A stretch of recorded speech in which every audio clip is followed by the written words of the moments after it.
अब्दुल रशीद मुजद्दिदी साहब, अगर उनसे दो चार शेर हम नहीं सुने तो ये हक तलफी होगी।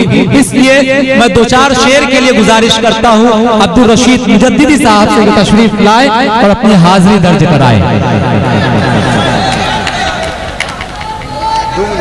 मौजूद सामीन बिला किसी तमीद के मैं एक मतलब दो शेर हाजिर करता हूँ। आजाद सर मतलब समात फरमाए।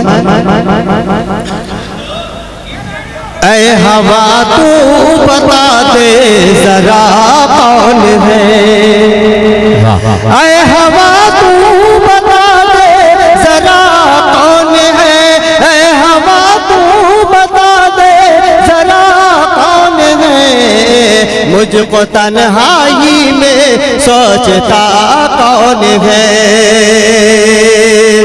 बतौर खास चार मिसरा साजिद सर।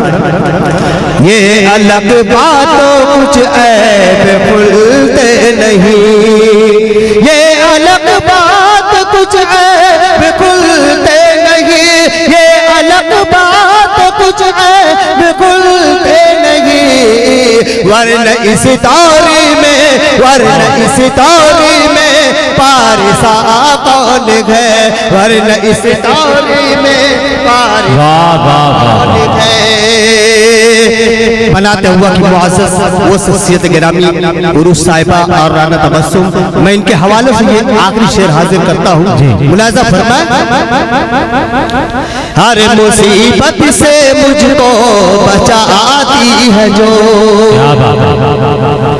हर मुसीबत से मुझको बचाती है जो, हर मुसीबत से मुझको बचाती है जो, मेरी माँ के सेवा, मेरी माँ के सेवा दूसरा कौन है, मेरी माँ के सेवा दूसरा कौन है, ऐ हवा तू बता दे जरा कौन है, मुझको तन्हाई में सोचता कौन।